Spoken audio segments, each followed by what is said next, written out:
Hello guys, आज हम एक बड़ा यूनिक टॉपिक पढ़ने जा रहे हैं, कंडीशनल सेंटेंसेस। अब मैं सिंपल साधारण भाषा में आपको बताता हूँ कि कंडीशनल सेंटेंसेस बेसिकली होते क्या हैं। डिफरेंट कंडीशंस होती हैं जिनमें इंसान को कुछ बातें बोलना होती हैं या कुछ ऐसी सिचुएशंस होती हैं कि जिसमें आपको कुछ क्लियर पूरा सीन सामने नहीं आ रहा होता है कि क्या होने वाला है या क्या होगा या क्या आप कोई काम एग्जीक्यूट कर पाओगे या नहीं। तो उस सूरत में फिर ये होता है कि हम अगर या मगर की सिचुएशन यूज़ करते हैं। तो उसी अगर और मगर को अगर हम हिंदी में लिखें, अगर और मगर, इस सिचुएशन के लिए हम कंडीशनल सेंटेंसेस यूज़ करते हैं। अब जैसे गाइज मैं आपको एक बात और बताता हूँ कि कई मरतबा इंसान अपनी विश करता है, एक ख्वाहिश सी करता है, तमन्ना सी करता है कि यार काश कि मेरी जॉब लग जाती, काश कि मैं प्राइम मिनिस्टर होता, काश कि मैं हार्ड वर्क करता और यार कितना ही अच्छा होता अगर हम उस दिन वो कैच ना ड्रॉप करते तो हम मैच जीत जाते। तो इस तरह की जो सिचुएशंस होती हैं कि जिसमें एक एक्शन दूसरे एक्शन के लिए रिस्पॉन्सिबल होता है, उसके लिए हम यूज़ करते हैं कंडीशनल सेंटेंसेस। अब सिंपल सा मैं आपको एक इसकी डेफिनेशन बता देता हूँ। It expresses connection between two actions. यानी कंडीशनल सेंटेंसेस में ये होता है कि दो जो एक्शन हो रहे हैं उन दोनों के बीच में क्या कनेक्शन है, उन दोनों के बीच में क्या आपस में मेल मिलाप है, उसको ये एक्सप्रेस करता है, उसको ये बयान करता है। और one thing happens because of other, और एक चीज़ जो होती है वो दूसरे अगर एक्शन करेगा उसकी वजह से होती है। यानी अब इसकी मैं आगे आपको जब हम कंडीशंस करेंगे, आज हम सिर्फ दो ही कंडीशंस करेंगे, ज़ीरो कंडीशन और फर्स्ट कंडीशन। टोटल कंडीशंस होती हैं हमारे पास 4, zero condition, first condition, second condition और थर्ड कंडीशन। ये हमारे पास 4 कंडीशंस होती हैं। ये कंडीशनल सेंटेंसेस भी इनको बोलते हैं और कंडीशनल क्लासेस भी इनको बोलते हैं। जो आपको प्रेफरेबल लगे आप वो यूज़ कर सकते हो। अब ज़ीरो कंडीशन में क्या होता है डियर व्यूअर्स, ज़ीरो कंडीशन में हम जैसे कभी नहीं बोलते हैं कि अगर आप पानी को उबालोगे तो पानी जो है वो हीट करोगे तो पानी उबल जाएगा, या फिर आप यूँ बोलते हो कि अगर आप हार्ड वर्क करोगे तो आप दूसरी आप इसकी बहुत सारी और एग्जांपल्स ले सकते हो।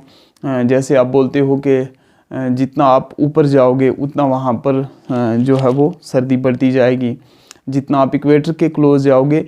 तो ज़ीरो कंडीशन का यूज़ होता है 2-3 चीज़ों के लिए। एक तो जनरल ट्रूथ के लिए। जनरल ट्रूथ क्या है?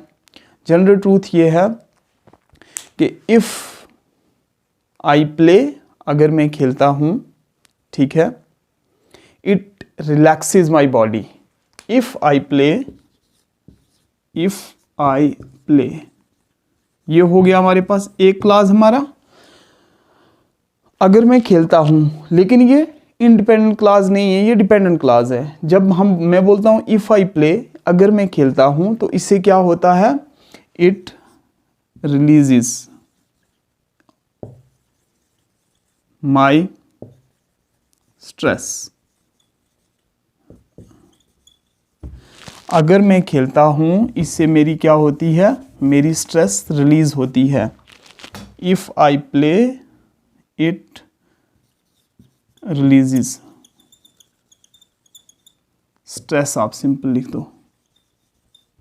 अब देखो यहाँ पर इफ़ आई प्ले, अगर मैं खेलता हूँ, प्रेजेंट इंडेफिनिट है लेकिन ये एक शर्त है, यानी स्ट्रेस मेरी रिलीज होगी। ये सेंटेंस इस पे डिपेंडेंट है, लेकिन कंडीशन लग गई कि अगर मैं खेलता हूँ मेरी स्ट्रेस तो रिलीज होगी, लेकिन कब रिलीज होगी?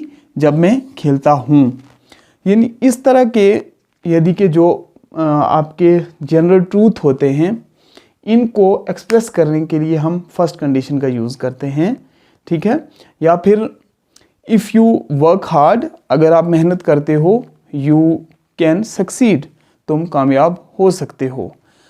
या फिर आप बोलोगे if you respect your parents, अगर आप अपने पेरेंट्स की रिस्पेक्ट करते हो तो उसके बदले में आपको क्या मिलेगा, आप ये हो सकता है कि दे प्रे फॉर यू, वो आपके लिए दुआ करते हैं। ये हो गई हमारी फर्स्ट कंडीशन। इसमें ज़ीरो कंडीशन। ज़ीरो कंडीशन में हमने क्या देखा कि एक या तो ये जनरल ट्रूथ के लिए हम यूज़ करते हैं या फिर हम यूज़ करते हैं ये किसी साइंटिफिक फैक्ट के लिए, यानी जो चीज़ बिल्कुल सच है, जिसमें कोई झूठ वाली बात नहीं है, जिसमें कोई फर्जी बात नहीं है। अब जैसे साइंटिफिक ट्रूथ होगा sun rises in the east है, राइजेज इन द ईस्ट ही होगा, वेस्ट नहीं होगा। इसी तरह से वाटर फ्रीजेज एट -0 पे पानी जम जाता है और बर्फ़ बन जाती है, तो वो माना जाएगा। इसी तरह से हम एक और एग्जांपल ले लेते हैं। If you freeze water at -0 degree, it what happens becomes ice। ये क्या बन जाता है, बर्फ बन जाता है। यानी हमने ये देखा universal truth, general truth, scientific truth और प्रिडिक्टेबल रिजल्ट्स के लिए जब हम यूज़ करते हैं वहाँ पर हम ज़ीरो कंडीशन का यूज़ करते हैं। होप इतना आपको समझ आ गया होगा। अब आगे इसके आगे आ गई हमारे पास कौन सी,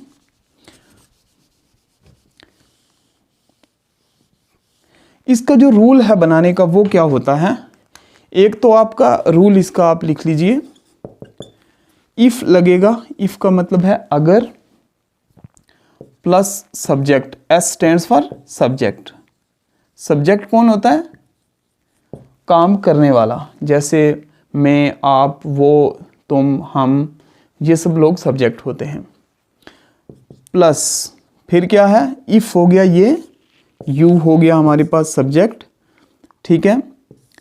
हीट वाटर ये हो गई V1। V1 का मतलब हो गया first form of verb. First form of verb का मतलब हो गया जैसे गो, वेंट, गॉन, गो हो गई फर्स्ट फॉर्म ऑफ वर्ब और वेंट हो गई सेकंड और गॉन हो गई थर्ड। V1 हो गया वर्ब की फर्स्ट फॉर्म। उसके बाद आपका वाटर छोड़िए आप इसको, ये नाउन आ जाएगा।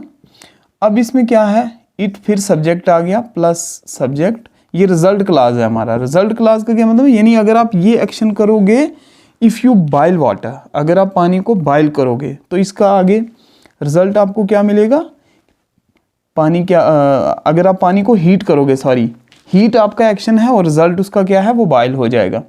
और फिर उसके बाद आपने प्रेजेंट सिंपल या प्रेजेंट इंडेफिनिट, प्रेजेंट पढ़ते हैं इसको, प्रेजेंट नहीं पढ़ते, present indefinite, present indefinite tense use कर देना है, तो आपका फर्स्ट कंडीशन हो जाएगा। अब हम चलते हैं हमारी फर्स्ट कंडीशन पे।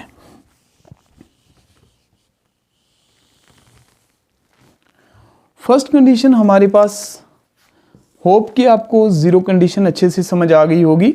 अब 10-20 एग्जांपल्स अपने ओर से सॉल्व करना इसी टाइप की। अगर आपको फिर भी कोई डिफ़िकल्टी आती है, you can comment there in the comment section, you can also provide your suggestions there.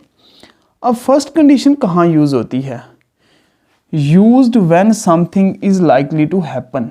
Likely to happen का मतलब क्या हुआ डियर व्यूअर्स, कि जो चीज़ हो सकता है, होने वाली है, लाइकली टू हैपन हो सकता है, होने वाली है, प्रॉबेबली हो जाएगी, ठीक है।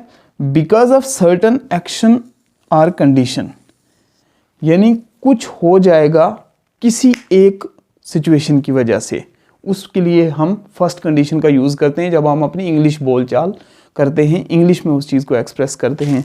लाइक मैं आपको बताता हूँ, जैसे if I go to shop, ये हमारे पास एक इसका पार्ट है। If I go to shop, ये एक कंडीशन मैंने रख दी। अगर मैं बोलूँ आई गो टू शॉप, मैं शॉप पे जाता हूँ, तो फिर तो ये कंडीशन नहीं है, ये तो फिर एक सर्टेनिटी है, पक्का है, श्योर है कि मैं जाता हूँ शॉप पे। But when I say if I go to shop, एक कंडीशन आ गई, यानी मैंने आपको श्योरिटी ख़त्म कर दी। मैंने बोला कि हाँ अगर मैं शॉप पर गया फिर मैं क्या करूँगा, I shall get some fruit. मैं क्या करूँगा, अगर मैं शॉप पर गया तो I shall get some fruit, मैं कुछ फल वहाँ से लेकर आऊँगा। इसी तरह से हम इसकी एक और एग्जांपल ले लेते हैं। इफ़ यू वर्क हार्ड, अगर आप मेहनत करते हो, यू विल बी सेलेक्टेड। अगर आप मेहनत करते हो, ये देखो एक कंडीशन ये बन गई। कंडीशन ये है, ये आगे वाला जो रिजल्ट है, ये रिजल्ट इससे निकाल रहे हैं। जैसे यू विल बी सेलेक्टेड, आप सेलेक्ट तो हो जाओगे, लेकिन कब सेलेक्ट हो जाओगे, इफ़ यू वर्क हार्ड, अगर आप हार्ड वर्क करोगे या मेहनत करोगे तब आप कामयाब होगे, अदरवाइज आप कामयाब नहीं होगे, आप सेलेक्ट नहीं हो पाओगे। कुछ हम और एग्जांपल्स इसकी लिख लेते हैं।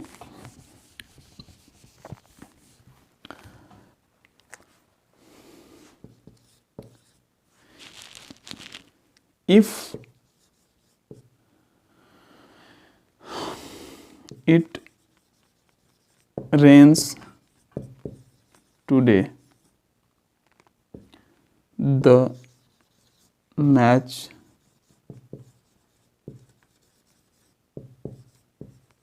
will be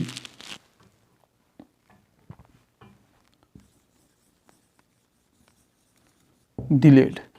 अब मैच हमारा डिले होगा, लेकिन कब डिले होगा, जब हमारे पास बारिश हो जाएगी आज। यानी जब हमें इंग्लिश में ऐसे सेंटेंसेस बोलने हों कि जिसमें आप ये बोल रहे हो कि अगर ऐसा हुआ तो फिर ये हो जाएगा, अगर आप यूं करोगे तो ये हो जाएगा, अगर आप यूं नहीं करोगे तो ऐसा हो जाएगा, तो उसके लिए हम फर्स्ट कंडीशन का यूज़ करते हैं। अब इसका रूल आप एक मरतबा देख लीजिए, बहुत सिंपल सा रूल है। इफ़ लगेगा ही, क्योंकि कंडीशन है अगर है, प्लस वैन। वैन का मतलब सिंपली यानी इफ़ के साथ आप यूज़ करते हो। जैसे इफ़ इट रेन्स, आप इसकी जगह पे वैन भी यूज़ कर सकते थे, वैन इट रेन्स टुडे, लेकिन कंडीशन है तो इसलिए इफ़ यूज़ करना प्रेफरेबली बेटर है। और फिर उसके बाद आपने प्रेजेंट विल और शैल का यूज़ करना है, ठीक है, विल एंड शैल का यूज़ करना है। और फिर उसके बाद आपने लास्ट पे विल एंड शैल का यूज़ करना है। और फिर उसके बाद आप इन्फिनिटी यूज़ कर सकते हो, या आप बी वाज बीन, जो वहाँ पर मुनासिब है वो यूज़ कर सकते हो।